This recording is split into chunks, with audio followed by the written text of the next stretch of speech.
Hello friends, हम लोग JEE advance 2018 का पेपर डिस्कस कर रहे थे। पेपर 1 चल रहा है और मैंने 2 सेक्शन डिस्कस कर लिया था। आज लास्ट सेक्शन डिस्कस करेंगे। सेक्शन 1 मल्टीपल करेक्ट टाइप, यानी इसमें क्वेश्चन गिवन होता है, 4 ऑप्शंस होते हैं। 4 में से एक भी सही हो सकता है, 2 भी, सारे भी सही हो सकते हैं। सारे ऑप्शंस के सही कॉम्बिनेशन टिक करने पे आपको 4 मार्क्स मिलता है, और अगर आपने 1-2 ऑप्शन सही सेलेक्ट किया है, सारे ऑप्शन सही सेलेक्ट नहीं किए तो आपको 2 मार्क्स मिलते हैं। और अगर आपने एक भी इनकरेक्ट ऑप्शन का कॉम्बिनेशन ले लिया तो इसमें नेगेटिव मार्किंग भी होती है, यानी -1, और अटेम्प्ट नहीं करने का कोई मार्क्स नहीं मिलता। तो इसमें फ़ायदा ये है कि अगर आपको 1-2 ऑप्शन भी आ रहा है तो आप उतना करके आगे बढ़ सकते हैं, कि पार्शियल मार्किंग हो जाएगी। तो ये क्वेश्चन लिख रखा है मैंने, इसमें बताना है। क्वेश्चन बस इतना ही है, विच आर फॉल्स। 4 ऑप्शन हैं, आपको वो ऑप्शंस मार्क करने हैं जो फॉल्स हैं।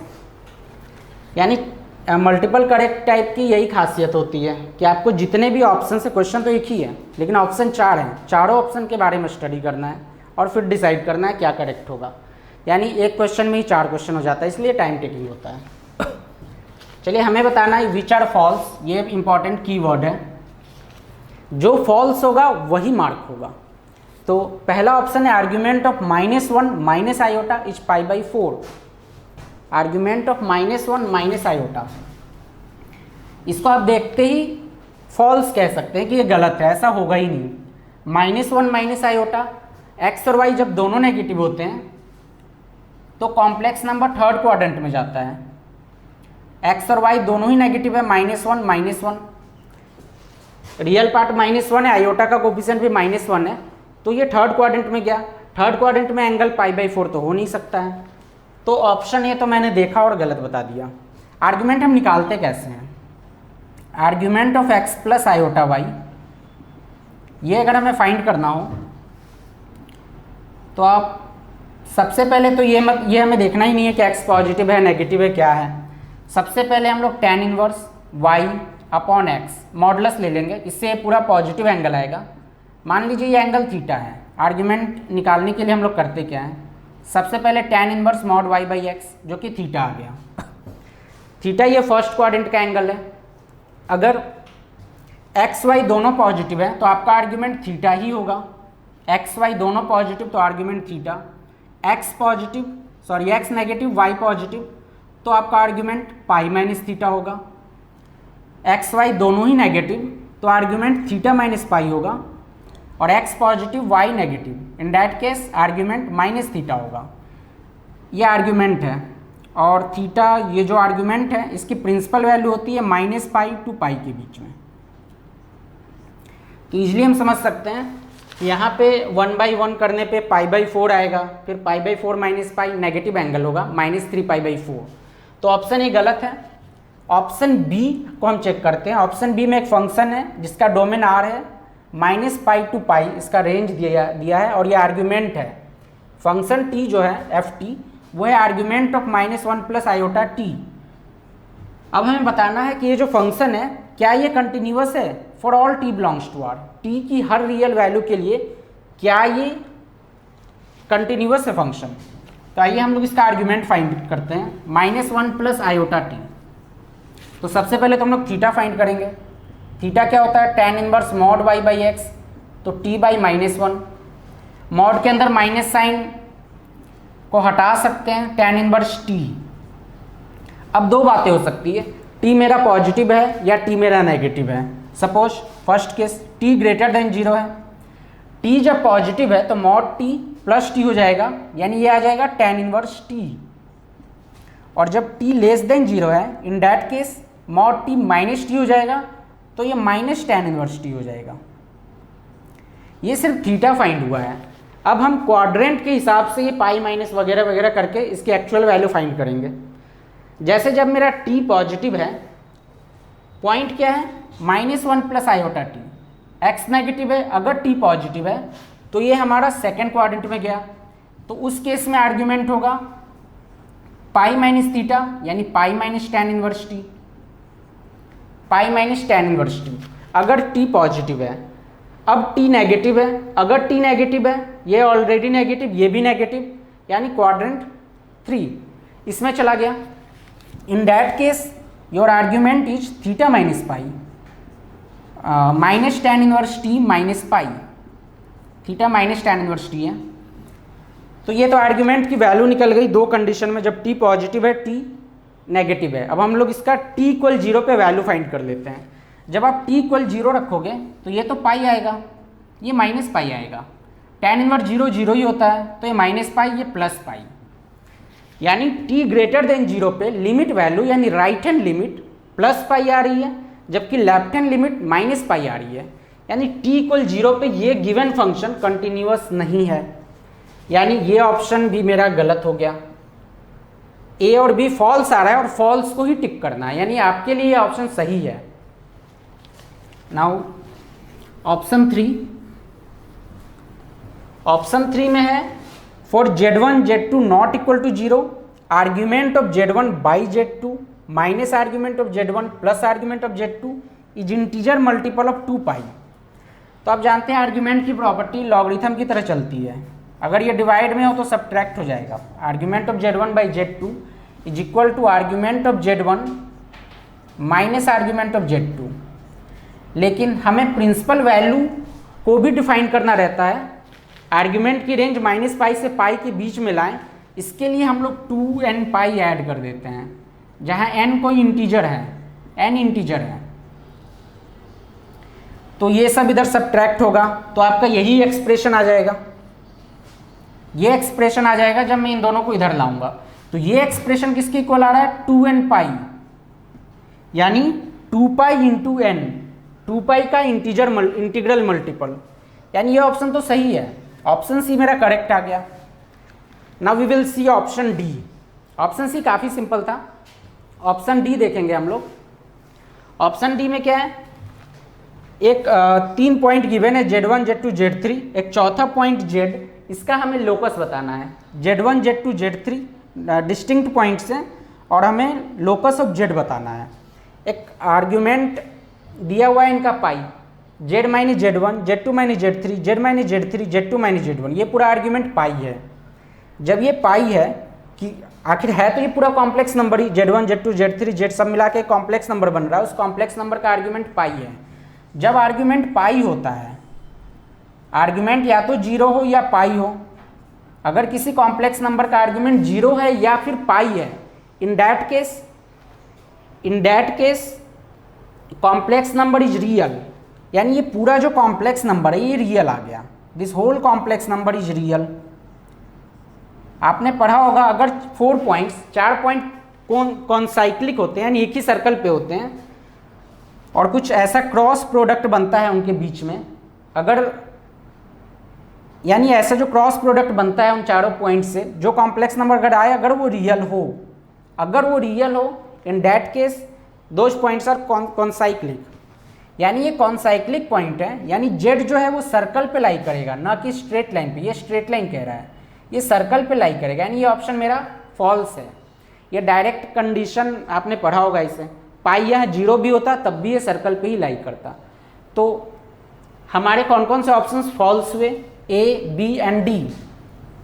A, B, D फॉल्स हुए तो हमें यही मार्क करना है, क्योंकि ये फॉल्स को ही पूछ रहा है। कुछ बच्चे सारा सही करके ऑप्शन सी टिक करके चले आते हैं, तो पूरा ही नेगेटिव होगा आपका इस केस में। तो ये क्वेश्चन काफ़ी सिंपल था, क्वेश्चन नंबर 1। अब हम लोग क्वेश्चन नंबर 2 देखते हैं। क्वेश्चन नंबर 2 कोऑर्डिनेट ज्योमेट्री का है क्वेश्चन, एसओटी का यूज होगा इसमें। Question number 2, in triangle PQR, question number 2 में हमें एक ट्राइंगल दिया हुआ है PQR। क्वेश्चन का स्टेटमेंट मैं रीड कर देता हूँ, फिर डायग्राम बनाएंगे हम लोग। ट्राइंगल PQR में एंगल PQR है 30, PQ है 10√3, QR है 10, यानी 2 साइड गिवन है हमें, बस ये इन्फॉर्मेशन है। एक ट्राइंगल है PQR, ट्राइंगल PQR, इसमें एंगल है 30 डिग्री, PQR एंगल, यानी Q एंगल है 30 degree. Side length of PQ is 10√3 and QR is 10, ये इंफॉर्मेशन गिवन है। इसके बाद ऑप्शंस है। ऑप्शंस क्या क्या है देखिए, फर्स्ट ऑप्शन है क्या एंगल क्यू पी आर यानी पी एंगल जो है ट्राइंगल का ये 45 डिग्री होगा। Option B area of triangle P Q R, triangle का मतलब एरिया ऑफ ट्राइंगल है 25√3 एंड एंगल आर 120 डिग्री, यानी दो है इसमें, दोनों को चेक करना होगा। ऑप्शन सी स्मॉल आर यानी इन रेडियस, इन रेडियस क्या इसकी वैल्यू 10√3 -15 आएगी। And option D area of circum circle, area of circum circle, circum circle of triangle P Q are is 100 पाई। आइए इन चारों ऑप्शंस को हमें चेक करना होगा 1 by 1। तो इतनी इंफॉर्मेशन है मेरे पास। दो साइड लेंथ गिवन है, उनके बीच का इंक्लूडेड एंगल गिवन है, तो हम थर्ड साइड कैसे निकाल सकते हैं, कोसाइन फॉर्मूले से।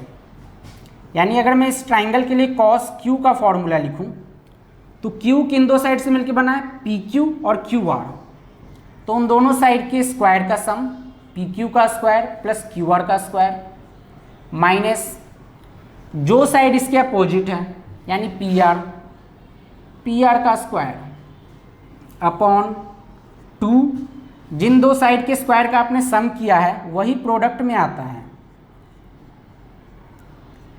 अब हमें क्या करना है, Q की वैल्यू 30 डिग्री रखनी है, पी क्यू ये सब दिया हुआ है तो यहाँ से पी आर फाइंड हो जाएगा, सॉरी ये पी क्यू आर है। यहाँ से जब आप पी आर सारी वैल्यू रख के फाइंड करेंगे तो आपको 10 आएगा, सिंपल कैलकुलेशन है। तो पी आर हमारा 10 आ गया। हमारे पास एक साइड ऑलरेडी है जिसकी लेंथ 10 है, क्यू आर हमारा 10 है और हमें पी आर 10 मिल गया। ये दोनों साइड की लेंथ इक्वल है तो इनके इन साइड्स का जो अपोजिट एंगल होगा वो भी इक्वल होगा, यानी इसके अपोजिट ये एंगल और इसके अपोजिट ये एंगल ये दोनों इक्वल होगा। तो ये 30 डिग्री है तो ये भी 30, ये 30 ये 30 तो ये 120, टोटल 180 होना चाहिए। तो हमें मिला Q P R equal 30। Option A कह रहा है 45, wrong. Q P R Q जो एंगल आर है 120, yes this is correct, angle R 120 आ रहा है। अब हमें एरिया ऑफ ट्राइंगल देखना है 25√3,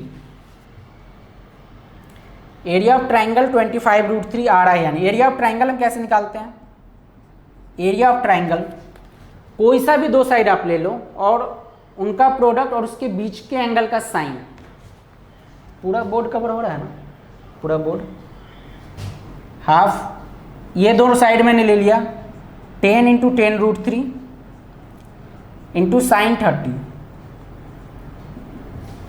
इसको सॉल्व करने पे 25√3 आ जाएगा, तो ऑप्शन बी भी हमारा करेक्ट है। अब हम लोग ऑप्शन सी चेक करेंगे। ऑप्शन सी में हमें बताना है इन रेडियस। इन रेडियस का फॉर्मूला क्या होता है, इन रेडियस होता है delta upon S. Delta is area of triangle, S is semi perimeter, semi perimeter यानी तीनों साइड के सम का हाफ। तो एरिया ऑफ ट्राइंगल अभी हमने 25/25√3 फाइंड किया है और इनका सम 10 + 10 20, 20 + 10√3 अपॉन 2। तो इसको सिंप्लीफाई करने पे ये भी आ जाएगा, कैंसिल करके रेशनलाइज करेंगे तो हमारा ऑप्शन सी भी करेक्ट आ जाएगा। Now we will see option D, area of circum circle of triangle P Q R. किसी भी सर्कल का एरिया फाइंड करने के लिए हमें उसका रेडियस चाहिए, हमें इस सर्कल का एरिया चाहिए, सर्कम सर्कल। तो आपने साइन फॉर्मूला पढ़ा होगा, ए अपॉन साइन ए अपॉन इक्वल 2r होता है। r यहाँ पे सर्कम रेडियस होता है, इसी सर्कल का रेडियस होता है। ए आप कोई सा भी साइड ले लो और एंगल ए उस साइड के अपोजिट होता है। तो जैसे मैंने 10 ले लिया अपॉन इसके सामने 30 है तो साइन 30 इक्वल 2r, इससे हमारा r 10 आ जाएगा। r 10 आ गया तो एरिया पाई r स्क्वायर, 10 का स्क्वायर 100 पाई। ऑप्शन डी 100 पाई है, ऑप्शन डी करेक्ट है। यानी ऑप्शन ए फॉल गलत है, B C and D are correct. So question number 2 तो काफ़ी सिंपल था, एसओटी का बेसिक कॉन्सेप्ट यूज हुआ है। अब हम लोग क्वेश्चन 3 करते हैं। क्वेश्चन 3 3D ज्योमेट्री से है। इसमें हमें प्लेन का इक्वेशन गिवन है, दो प्लेन गिवन है। एक प्लेन है P1, ये है 2x माइनस 2x प्लस वाई माइनस जेड इक्वल 3। दूसरा प्लेन है P2, x plus 2y plus z equal 2। ये दो प्लेन का हमें इक्वेशन गिवन है और फिर ऑप्शंस हैं 4। ऑप्शंस देखते हैं क्या है इसमें। Option A, line of intersection LOI, line of intersection याद रखिएगा, शॉर्ट में लिखा है मैंने, of planes P1 and P2। दोनों प्लेन का जो इंटरसेक्शन जहाँ होगी तो उससे जो लाइन बनेगी उसे हम लाइन ऑफ इंटरसेक्शन कहते हैं। उसका इसमें कह रहा है हैज डायरेक्शन रेशियोज 1 2 -1, यानी जो लाइन ऑफ इंटरसेक्शन होगा P1 P2 प्लेन का, उसका डायरेक्शन रेशियो क्या 1 2 -1 आता है। ऑप्शन बी में एक लाइन गिवन है 3x - 4 upon 9 equals 1 - 3y upon 9 equal z/3 is perpendicular to line of intersection. उसी लाइन ऑफ इंटरसेक्शन की बात हो रही है, P1 और P2 जो प्लेन गिवन है उसी लाइन ऑफ इंटरसेक्शन की क्या ये लाइन जो गिवन है परपेंडिकुलर है। Option C, angle between plane 1 and plane 2 P1 and P2 is 60 degree. Option D, एक तीसरा प्लेन है, if third plane P3 passing through 4 2 -2, 4 2 -2 से एक तीसरा प्लेन पास हो रहा है and perpendicular to line of intersection. वही P1 और P2 का जो लाइन ऑफ इंटरसेक्शन उसके परपेंडिकुलर है वो तीसरा प्लेन। देन डिस्टेंस ऑफ 2 1 1, एक पॉइंट गिवन है 2 1 1 फ्रॉम P3 इज 2/√3। चलिए ये ऑप्शन है 4, 1 by 1 हम 4 ऑप्शन को चेक करेंगे। पहले ऑप्शन सी सबसे सिंपल, इसी को देख लेते हैं। Angle between P1 and P2 is 60 degree. तो ये जो प्लेन है इसका XYZ का, किसी भी प्लेन का XYZ का कोफिशिएंट उसके नॉर्मल का डायरेक्शन रेशियो होता है। तो हम प्लेन 1 के लिए नॉर्मल मान लीजिए N1 वेक्टर है, हम क्या ले सकते हैं 2i + j - k कैप। वैसे ही प्लेन 2 के लिए N2 इक्वल हो जाएगा 1i + 2j + k। Angle between two planes is equal to angle between their normals. तो मान लीजिए थीटा एंगल है तो कॉस थीटा क्या हो जाएगा N1.N2 upon mod of N1 into mod of N2। आप इसको सॉल्व करेंगे 1/2 आएगा, that means theta 60 degree. Cos theta half कब होता है जब थीटा 60 डिग्री। और यही इस क्वेश्चन में पूछ रहा था, तो option C is correct. Now we will see option A, क्योंकि ऑप्शन ए चेक करना अब जरूरी है, क्योंकि लाइन ऑफ इंटरसेक्शन का यूज हमें सारे ऑप्शंस में करना है। अब लाइन ऑफ इंटरसेक्शन को हम कैसे समझ सकते हैं, लाइन ऑफ इंटरसेक्शन का डायरेक्शन रेशियो कैसे निकाल सकते हैं। ये प्लेन है P1, एक दूसरा प्लेन है P2, यहां ये दोनों प्लेन इंटरसेक्ट करती है। This line is LOI, line of intersection. हमें इसी लाइन का डायरेक्शन रेशियो बताना है। तो हमें N1 वेक्टर पता है, N1 vector is perpendicular to P1, N2 vector is perpendicular to P2। Normal इन दोनों का पता है, तो N1 जो होगा ये इसके परपेंडिकुलर होगा, N2 भी इसके परपेंडिकुलर होगा। लाइन ऑफ इंटरसेक्शन के परपेंडिकुलर प्लेन 1 का भी नॉर्मल होगा, प्लेन 2 का भी नॉर्मल होगा, क्योंकि line of intersection lie in the plane in both planes. यानी लाइन ऑफ इंटरसेक्शन दोनों ही वेक्टर के परपेंडिकुलर है। अगर आपको एक तीसरा वेक्टर निकालना है जो दो वेक्टर के परपेंडिकुलर है, तो उसकी डायरेक्शन उसके क्रॉस प्रोडक्ट के पैरेलल होती है। यानी मुझे अगर लाइन ऑफ इंटरसेक्शन का डायरेक्शन रेशियो निकालना है तो मैं इसका क्रॉस प्रोडक्ट निकाल सकता हूँ। n1 cross n2। कैसे निकालेंगे हम? आई जे के 2 1 -1 1 2 1, ये सॉल्व करने पे आ जाएगा 3i -3j प्लस 3k, यानी ये 3 -3 3 आ रहा है। लाइन ऑफ इंटरसेक्शन का जो डायरेक्शन रेशियो है 3 -3 3 आ रहा है, कोफिशिएंट ले लिया मैंने। इसको और सिंपल कर सकते हैं, 1 -1 1, 3 से अगर डिवाइड कर दें हम सिंपलेस्ट रेशियो ले सकते हैं, डायरेक्शन रेशियो नाम है 1 -1 1। तो ये जो लाइन ऑफ इंटरसेक्शन है इसका डायरेक्शन रेशियो आ रहा है 1 -1 1, ये नहीं आ रहा, यानी ऑप्शन ए इज इनकरेक्ट। अब ऑप्शन बी की बात करते हैं। डायरेक्शन रेशियो में मिल गया, ऑप्शन बी में एक लाइन गिवन है, क्या ये लाइन उस डायरेक्शन रेशियो के परपेंडिकुलर है लाइन ऑफ इंटरसेक्शन के, यानी दोनों का डॉट प्रोडक्ट 0 आता है या नहीं, ये हमें चेक करना है। तो किसी भी लाइन की इक्वेशन से हम उसका डायरेक्शन या डायरेक्शन रेशियो फाइंड कर सकते हैं। उसके लिए पहले हमें लाइन को स्टैंडर्ड फॉर्म में लाना होगा। लाइन का स्टैंडर्ड फॉर्म क्या होता है कि एक्स वाई जेड का कोफिशिएंट 1 हो +1 हो।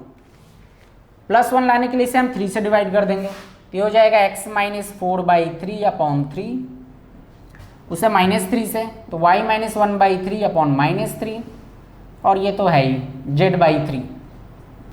तो ये 3 -3 3 आया, यही डायरेक्शन रेशियो हो गया। 3 -3 3 से डिवाइड करके और सिंपल लिख देंगे तो 1 -1 1। ये डायरेक्शन रेशियो तो लाइन ऑफ इंटरसेक्शन के इक्वल आ गया।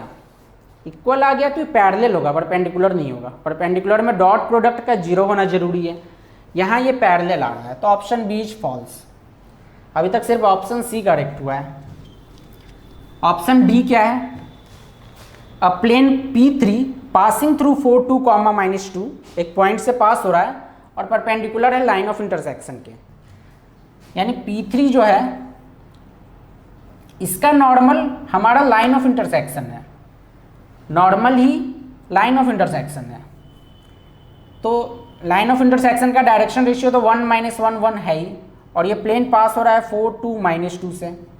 आप जानते हैं equation of plane passing through a point and अगर उसके नॉर्मल का डायरेक्शन रेशियो गिवन हो तो हम इक्वेशन ऐसे लिखते हैं a × x - x1 plus b × y - y1 plus c × z - z1 = 0। यहाँ x1 y1 z1 पॉइंट का कोऑर्डिनेट है, a b c नॉर्मल का डायरेक्शन रेशियो है। तो जब आप इसको पुट करेंगे, पुट कर ही देते हैं, 1 × x - 4 प्लस b हमारा -1 है, y - 2 प्लस c हमारा 1 है और z1 हमारा -2 है। तो ये सॉल्व करने पे सिंपली x - y + z = 0 आ जाएगा। ये हमारा P3 की इक्वेशन है। P3 की इक्वेशन निकल गई। अब ये क्या पूछ रहा है? डिस्टेंस ऑफ 2 1 1, एक पॉइंट है उसका डिस्टेंस P3 से क्या 2/√3 आएगा। तो हम डिस्टेंस कैसे निकालते हैं? कोई प्लेन गिवन हो, ये पॉइंट है, मान लीजिए x1 y1 z1, ये डिस्टेंस हमें पूछ रहा है। तो और प्लेन की इक्वेशन अगर ax + by + cz + d = 0 है, तो उस केस में हमारा लेंथ और परपेंडिकुलर कैसे निकालते हैं हम?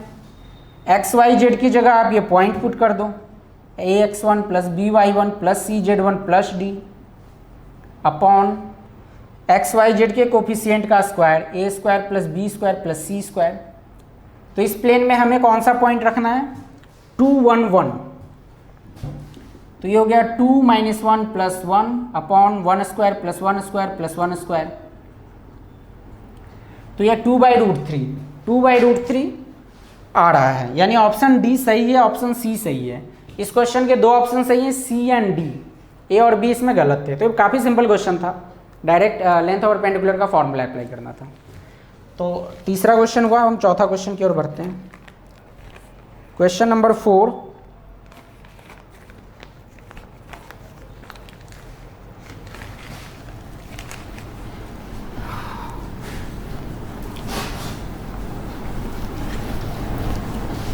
Question number 4, question for all twice differentiable function twice differentiable function, यानी दो बार डिफरेंशिएट हो सकता है। Twice differentiable function F defined कैसे है, ये आर 2 - 2, 2। एक और कंडीशन गिवन है f0 का स्क्वायर प्लस f'0, यानी उस फंक्शन का डेरिवेटिव एट x = 0 इक्वल 85। अब ऑप्शन है, क्वेश्चन तो यही खत्म हो गया। ऑप्शन है देयर एग्जिस्ट, ये सिंबल का मतलब होता है देयर एग्जिस्ट्स,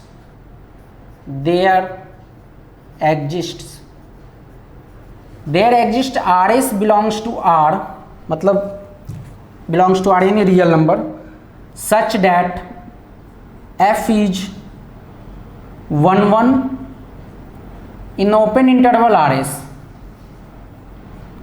ओपन इंटरवल में वो 1 1 है। Option B there exist x0 belongs to -4, 0 such that mod f'(x0) is less than equal to 1. Option C limit x tends to infinity fx = 1, and option D there exists alpha belongs to -4, 4 such that f alpha plus f" alpha = 0 and f' alpha not equal to 0। तो ये हमारे पास question है। Information ये है कि function twice differentiable है, r से -2, 2 तक डिफाइंड है। इसका मतलब इस फंक्शन का डोमेन r है, को डोमेन -2, 2 है, यानी फंक्शन की जो वैल्यू है उसकी मिनिमम -2 हो सकती है, मैक्सिमम +2 हो सकता है। -2 से कम नहीं होगा, +2 से ज़्यादा नहीं होगा, इसके बीच में ही रहेगा। और फंक्शन का एक और रिलेशन गिवन है। अब हमें ऑप्शंस चेक करना है कौन कौन सा करेक्ट हो सकता है। ये फॉर ऑल है, मतलब ऐसे हर एक फंक्शन के लिए ये कंडीशंस वैलिड है। Option A there exist RS belongs to R such that f is 1 1 in RS। Function 1 1 तभी होता है जब या तो वो इंक्रीजिंग हो या डिक्रीजिंग हो। अगर इसने इस इंटरवल RS की बात की है तो इस पूरे इंटरवल में फंक्शन या तो इंक्रीजिंग हो या तो डिक्रीजिंग हो। फंक्शन डिफरेंशिएबल है, दैट मीन्स वो कंटिन्यूअस भी है। कंटिन्यूअस हमेशा है फॉर ऑल आर, डोमेन इसका आर है, यानी हर एक आर की वैल्यू आप कुछ भी ले लो, फंक्शन हमेशा कंटिन्यूअस होगा। यानी मैं कैसा भी जिगजैग फंक्शन ऐसा ऐसा कैसे ही बना दूं, क्या मैं कोई ऐसा इंटरवल नहीं ले सकता R से S, एक छोटा कैसा भी छोटा से छोटा ले लें जिसमें फंक्शन सिर्फ इंक्रीजिंग या डिक्रीजिंग हो। ये देखिए इस इंटरवल में फंक्शन हमेशा इंक्रीज कर रहा है। आप डिक्रीज का भी इंटरवल ले सकते हैं, RS इसको भी मान सकते हैं। अब इसमें फंक्शन या तो इंक्रीज कर रहा है, कंप्लीटली इंक्रीज कर रहा है, दैट मीन्स इस इंटरवल RS में फंक्शन 1 1 है, यानी there exist RS belongs to R, ऐसा RS एग्जिस्ट कर रहा है। तो ऑप्शन ए तो क्वाइट ऑब्वियस था, ये करेक्ट होगा। Option A is correct. Option B there exist x0 belongs to -4, 0। इस इंटरवल में एक x0 ऐसा होगा, देयर एग्जिस्ट कम से कम एक ऐसा होगा such that f'(x0) less than equal to 1। तो जब भी ऐसा लिखा होता है कि there exist a point in that interval such that derivative की कुछ वैल्यू आएगी, हमें क्या याद आना चाहिए, LMVT या फिर रॉल्स थ्योरम। LMVT यानी लैग्रांजे मीन वैल्यू थ्योरम।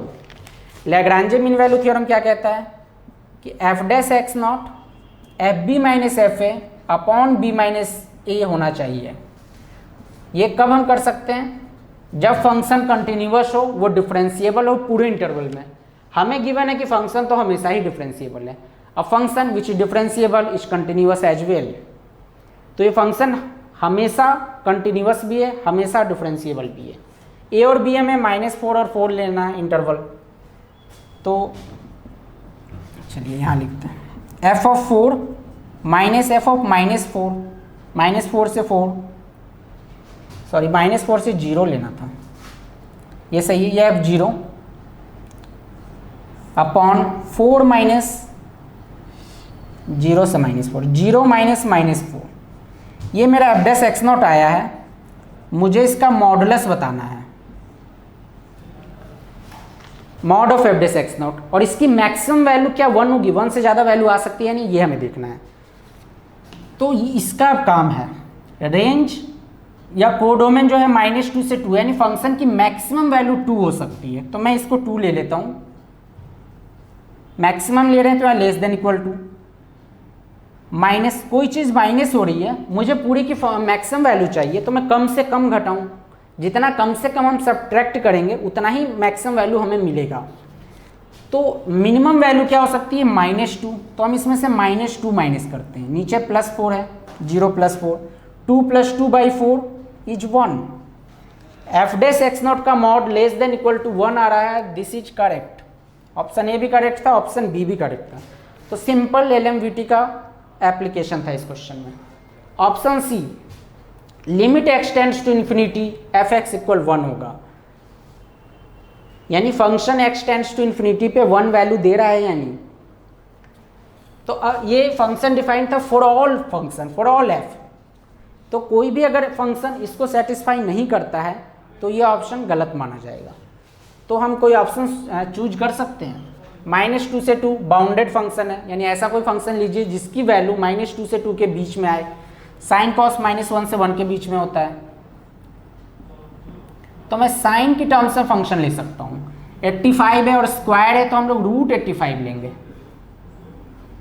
इसका फायदा ये होगा कि जब आप डिफरेंशिएट करेंगे तो √85 बाहर आ जाएगा और ये cos √85x हो जाएगा जो 0 पे 1 देगा, और ये f0 तो 0 हो ही रहा है, यानी ये इसको सेटिस्फाई कर रहा है। 0 रखने पे ये 0 आ जाएगा, डेरिवेटिव इसका 0 पे √85 हो जाएगा, स्क्वायर पे 85 होगा। ओके, यानी ये फंक्शन मेरी गिवन कंडीशन को सेटिस्फाई करता है। Now if you put x equal infinity, जब x इन्फिनिटी होगा तो ये एंगल नॉट डिफाइंड हो जाएगा। एंगल इन्फिनिटी तो कितनी भी बड़ी वैल्यू हो सकती है, इन दैट केस लिमिट एग्जिस्ट नहीं करेगा, क्योंकि हमें एंगल पता ही नहीं एंगल एग्जैक्टली है क्या। तो जब एग्जिस्ट नहीं करेगा तो 1 नहीं आएगा, यानी जो मैंने एक एग्जाम्पल लिया उस पर ये लिमिट सेटिस्फाई नहीं हो रहा है। That means this option is incorrect. Now we will see option D. Option D में कह रहा है there exist alpha belongs to -4, -4 से 4 के बीच में एक अल्फा, कम से कम एक अल्फा होगा such that F alpha plus F double dash ले सकते हैं हम। इसमें कहा है फॉर ट्वाइस डिफरेंशिएबल, तो 2 बार लिया है इन्होंने। इक्वल 0, ये तो 0 हो लेकिन एफ डैश अल्फा 0 नहीं हो। तो आपने एक छोटी सी ट्रिक हम जानते हैं कि जब भी a इंटू बी 0 होता है तो या तो a 0 होगा या फिर b 0 होगा या दोनों ही 0 हों। तो एक ऐसा फंक्शन लेना है जिसमें इन दोनों का प्रोडक्ट 0 आ रहा हो। मतलब क्वेश्चन को हम अप्रोच कैसे करें, इंटू एफ डैश अल्फा, ये 0 आ रहा है। अगर ऐसा हम कुछ हासिल कर पाए, ऐसा फंक्शन जिसमें ये 0 आ रहा हो, फिर हम ये दिखा दें कि ये 0 बस इसकी वजह से हो रहा है, इसकी वजह से नहीं हो रहा है, ये 0 नहीं है, ऐसा कोई अल्फा लें। तो आप जब इसको इंटीग्रेट करोगे, इंटीग्रेट करके भी कर सकते हैं, या आप ऑब्जर्व करोगे कि अगर मैं इसको f(x²) 0 की जगह x ले लूँ, f(x² + f डैश x² लूँ, फिर डिफ्रेंशिएट करूँ तो कुछ ऐसा ही आएगा। यानी हम एक फंक्शन gx ले सकते हैं which is equal to f(x² + f dash x²। आप जब इसका डिफ्रेंशिएशन करेंगे तो g डैश x ये आएगा 2f(x) into f dash x plus इसका derivative 2f dash x into f double dash x। 2f dash common आ रहा है, 2f डैश x कॉमन आ रहा है, x की जगह हम लोग अल्फा पुट कर देते हैं, into F alpha plus F double dash alpha, तो ये g डैश अल्फा हो गया। अगर g डैश अल्फा 0 होगा तो हम बाकी की बातें कर सकते हैं, लेकिन पहले g डैश अल्फा 0 होगा कैसे। तो gx जो फंक्शन मैंने लिया है वो fx और उसके डेरिवेटिव से बना है। fx डिफरेंशिएबल है, कंटिन्यूअस है। f dash x since function is twice differentiable, यानी f डबल डैश एग्जिस्ट कर रहा है, यानी f डैश डिफरेंशिएबल है, और ये सब कुछ फॉर ऑल आर है, फॉर ऑल। तो एफ एक्स डिफरेंशिएबल है, एफ डैश एक्स डिफरेंशिएबल है, तो पूरा फंक्शन जी एक्स डिफरेंशिएबल है। जी एक्स अगर डिफरेंशिएबल है तो कंटिन्यूअस होगा। Now function is differentiable and continuous. हम रॉल्स थ्योरम में जानते हैं कि जी डैश सी जीरो होता है कब, जब एफ ए कोई इंटरवल ए बी ले, उसमें अगर F A equal F B हो, फंक्शन डिफरेंशिएबल हो, फंक्शन कंटिन्यूअस हो, इन डैट केस कोई ना कोई पॉइंट ऐसा एग्जिस्ट करेगा बीच में जहाँ पे डेरिवेटिव जीरो होगा। ये रॉल्स थ्योरम है। तो हमें कोई ऐसा ए बी चाहिए, ऐसी कोई पॉइंट चाहिए जहाँ पे इसकी वैल्यू इक्वल आती है। तो आप इजीली समझ सकते हैं, जैसे मैंने कोई पॉइंट ए ले लिया, मान लीजिए ए पे फंक्शन की मैक्सिमम वैल्यू आती है, फंक्शन की मैक्सिमम वैल्यू 2 है, 2 का स्क्वायर 4, एफ डैश एक्स की मैक्सिमम वैल्यू हमने इसमें निकाला था ऑप्शन बी में 1, तो 4 + 1 5, वैसे ही 4 + 1 5, यानी कोई इंटरवल ए बी ऐसा है जिसमें फंक्शन जी हमारा कंटिन्यूअस है, वो डिफरेंशिएबल है और जी ए इक्वल जी बी है, यानी उस इंटरवल में कोई ना कोई अल्फा ऐसा एग्जिस्ट करेगा जहाँ जी डैश अल्फा जीरो होगा, that means alpha belongs to A B. अब मैं ए बी क्या ले सकता हूँ, मैं ऐसा ले लेता हूँ कि ए यहाँ है, बी यहाँ है, बीच में जीरो है, -4 से 4 है फंक्शन, यानी इस इंटरवल में कोई ना कोई ऐसा अल्फा होगा जहाँ पे जी का डेरिवेटिव जीरो होगा। अब अगर ये फैक्टर जीरो है तो या तो ये जीरो होगा या फिर ये जीरो होगा या फिर दोनों ही जीरो नहीं होंगे, जीरो होंगे सॉरी। लेकिन हमें बताना है कि एफ डैश जीरो ना हो। क्या कोई ऐसा एक अल्फा मैं फाइंड कर सकता हूँ जहाँ एफ डैश जीरो नहीं हो, ये जीरो हो? बिल्कुल कर सकते हैं। Alpha equal zero, there exist alpha which value is zero. अगर अल्फा जीरो ले लूँ, अगर हम कॉन्ट्राडिक्शन से चलते हैं कि एफ डैश अल्फा जीरो है, यानी एफ डैश जीरो जीरो है, अगर एफ डैश जीरो जीरो हो गया तो एफ जीरो का स्क्वायर 85 हो गया, लेकिन एफ जीरो की मैक्सिमम वैल्यू, फंक्शन की मैक्सिमम वैल्यू 2 है, यानी इसका स्क्वायर मैक्सिमम 4 हो सकता है, 85 नहीं। यानी अगर यहाँ पे एफ डैश जीरो, अल्फा को जीरो लेने पे अगर मैं जीरो ले लूँ तो वो सेटिस्फाई नहीं करेगा उसको, यानी एफ डैश अल्फा जीरो नहीं होगा, हमारा एजम्पशन गलत है।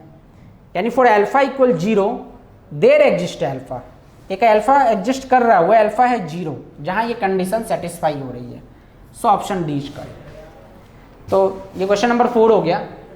इसका ऑप्शन डी थोड़ा सा टफ है, तो आप ऐसे क्वेश्चन में पार्शियल मार्किंग लेके आगे बढ़ सकते हैं। हम लोग नेक्स्ट क्वेश्चन करते हैं, क्वेश्चन नंबर 5।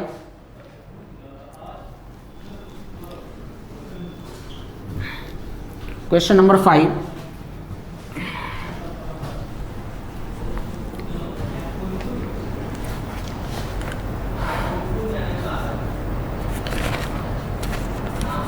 इसमें एक फंक्शन गिवन है f dash x, equation given है f dash x equals to e की power f x minus g x sorry into g dash x for all x, और f1 equal g2 equal 1 है। इतनी सी बात given है और हमें फाइंड क्या करना है। Option A f2 is less than 1 minus log 2, g1 is less than 1 minus log 2, option C f2 greater than 1 minus log 2, option D g2 greater than 1 minus log 2, g1 sorry 1 minus log 2। इन चार options को check करना है कौन सा सही होगा।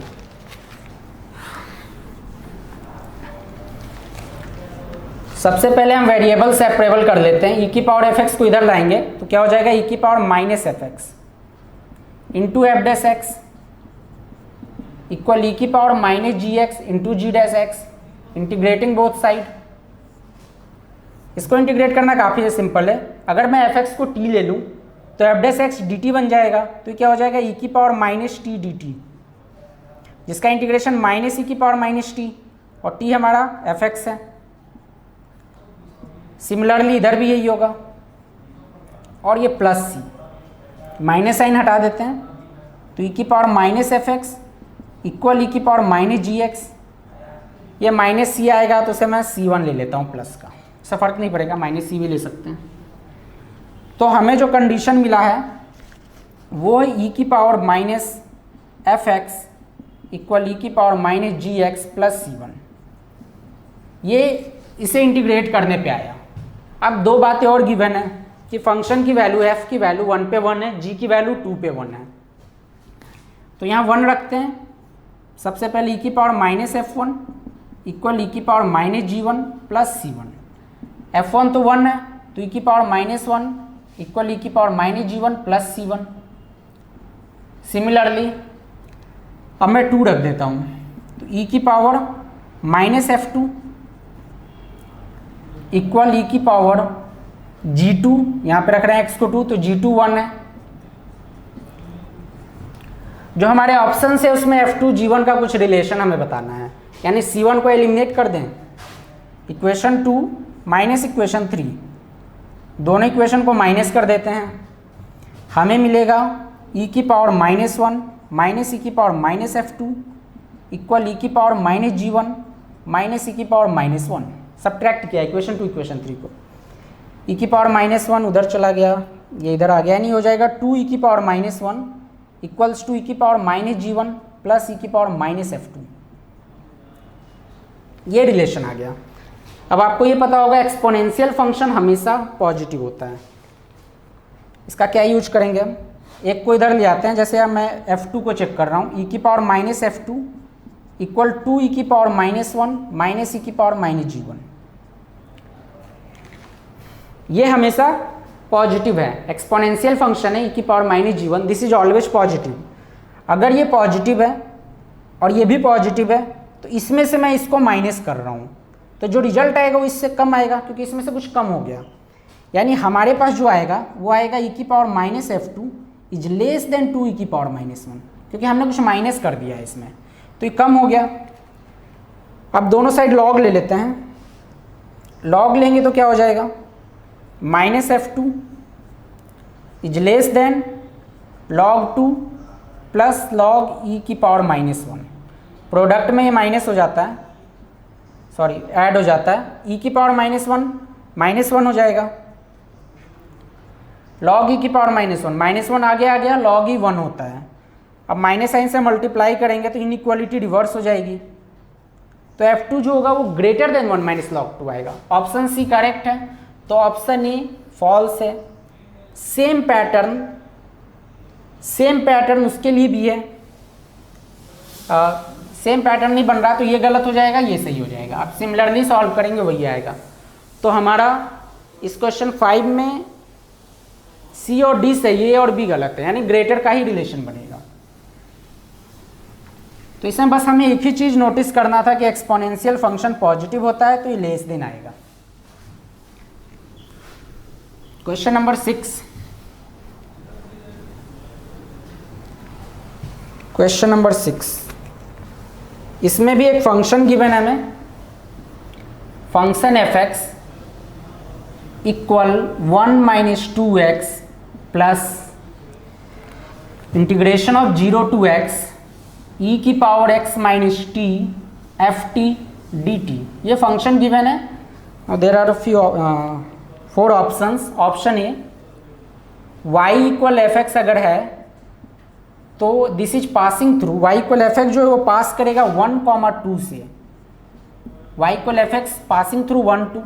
Option B कह रहा है y equal F x passing through 2, -1। Option C area of region R कोई रीजन है, वो रीजन क्या है वो डिफाइन किया है, such that f x less than equal to y less than equal to √1 minus x square is pi minus 2/4। और option D में बीसी एरिया की बात कर रहा है कि वो पाई माइनस 1/4 होगा। यानी हमें एक function given f x equal है वो 1 minus 2x plus 0 to x definite integration e की power x minus T F T D t. Option है कि आप जब सॉल्व करोगे fx तो क्या 1 2 से पास होता है, क्या वो 2 -1 से होता है, और ये दो मतलब एक रीजन है उसका एरिया इनमें से क्या होगा। तो सबसे पहले हम fx निकालेंगे। तो जब भी ऐसा डेफिनेट इंटीग्रेशन दिखे हम क्या करेंगे, डिफरेंशिएशन का यूज करेंगे। हम इसको डिफरेंशिएट कर देते हैं। एफ डैश एक्स 1 का 0, 2x का -2।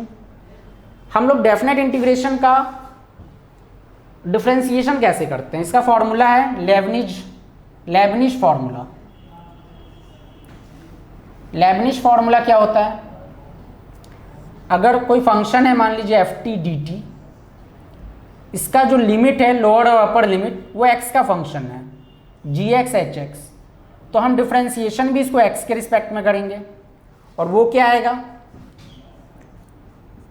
t की जगह आप पहले अपर लिमिट पुट करो F H x into upper limit का डेरिवेटिव माइनस t की जगह आप लोअर लिमिट पुट करो इंटू लोअर लिमिट का डिफरेंशिएशन प्लस इंटीग्रेशन के अंदर, इंटीग्रेशन है लिमिट्स एज इट इज लिख देंगे, हम लोग पार्शियल डिफरेंशिएशन करते हैं x के रिस्पेक्ट में पूरे फंक्शन को यानी एफ टी को,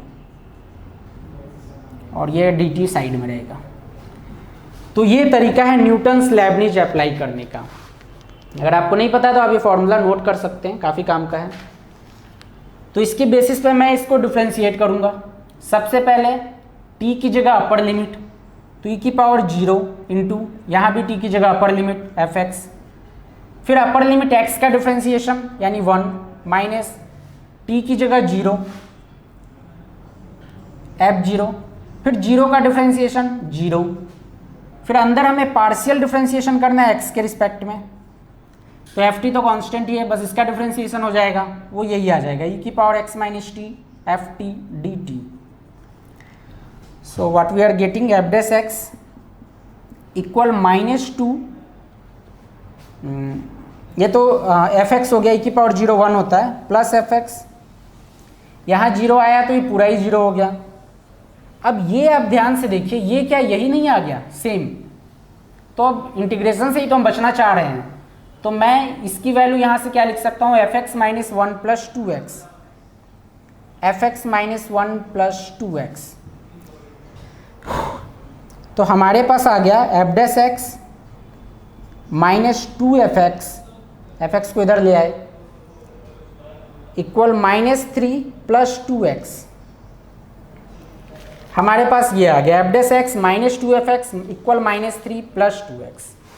तो इसको फर्दर सॉल्व करते हैं। ये एक लीनियर डिफरेंशियल इक्वेशन हो गया। अगर आप एफ एक्स को y मानते हैं तो ये क्या हो गया, dy by D x minus 2y equal 2x minus 3। तो ऐसा क्वेश्चन हम लोग इंटीग्रेटिंग फैक्टर से सॉल्व करते हैं। इंटीग्रेटिंग फैक्टर क्या होता है, e की power integration of p dx। p क्या है, y का कोफिशिएंट यानी e की पावर -2 का डिफरेंशिएशन इंटीग्रेशन x। ओके, फिर क्या होता है solution, y into integrating factor यानी y इंटू e की पावर -2x, जो राइट हैंड साइड में फंक्शन है उसका इंटीग्रेशन करेंगे हम इससे मल्टीप्लाई करके इंटीग्रेटिंग फैक्टर से, and plus c is the integration constant. तो ये आ गया y इंटू ई की पावर -2x। ये आप बाई पार्ट से करोगे, इसको फर्स्ट फंक्शन लेके इसको सेकंड फंक्शन लेके, तो 2x माइनस 3 सेकेंड फंक्शन का इंटीग्रेशन e की पावर -2x अपॉन -2 माइनस इसका डेरिवेटिव 2, इसका इंटीग्रेशन e की power -2x upon -2 plus c है ही, 2 से 2 घटा माइनस माइनस प्लस, यानी हमें मिला 2x माइनस 3 e की पावर -2x अपॉन -2। फिर से इसका इंटीग्रेशन करेंगे तो फिर से एक -2 आएगा, minus minus plus minus minus e की power -2x upon -2 plus c। तो हमारे पास ये आ गया, ये आ गया। अब हमें c फाइंड करना होगा। c फाइंड करने के लिए मैं क्या करूँगा, x को इसमें 0 रख देते हैं। जब लोअर लिमिट और अपर लिमिट सेम हो तो पूरा इंटीग्रेशन 0, x यहाँ भी 0 तो ये आ जाएगा 1, यानी x इक्वल 0 पे y की वैल्यू है 1। तो आप यहाँ 0 रखिए तो y हो गया 1, ये 0 ये कैंसिल, e की पावर 0 1 होता है, -3 बाई -2 यानी 3/2, ये +1/2 plus c minus minus plus, एक ही माइनस होगा, ये -1/2। इससे हमारा c की वैल्यू 0 आ गई।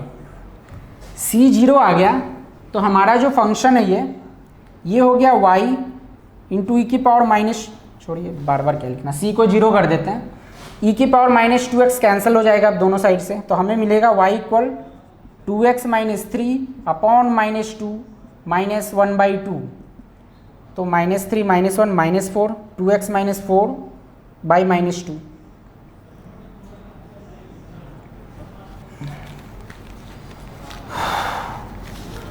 ये क्या आ जाएगा 1 - x,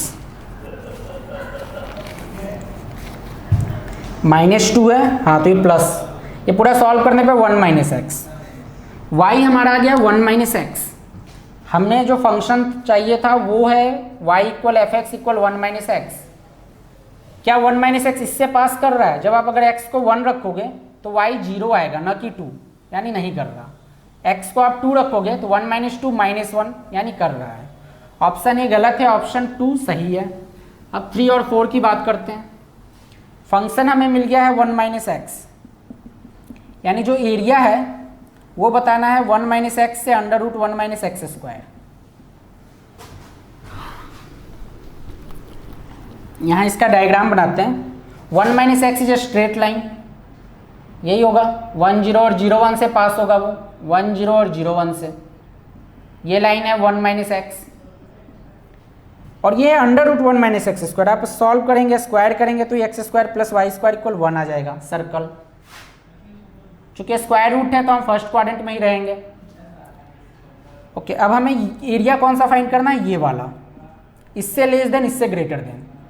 तो ये एरिया फाइंड करने के लिए आप सर्कल का एरिया जो ये फर्स्ट क्वाड्रेंट में है और इस ट्राइंगल का एरिया, तो सर्कल का रेडियस 1 है तो πr² एरिया होता है, लेकिन यहाँ पे हमें 1/4 ही लेना है πr²/4, क्योंकि फर्स्ट क्वाड्रेंट का ही सर्कल लेना है, पूरा नहीं। Area of triangle half base into height, ये 1 है, ये 1 है, हाफ 1 × 1, तो π/4 - half, that means π - 2/4। Hence option C is correct, option B is correct, option D is false, option A is false. तो ये π - 2/4 होगा। तो ये काफ़ी सिंपल सा क्वेश्चन था। सेक्शन 1 का मल्टीपल करेक्ट टाइप में 6 क्वेश्चन थे, 6 क्वेश्चन हमने डिस्कस कर लिए।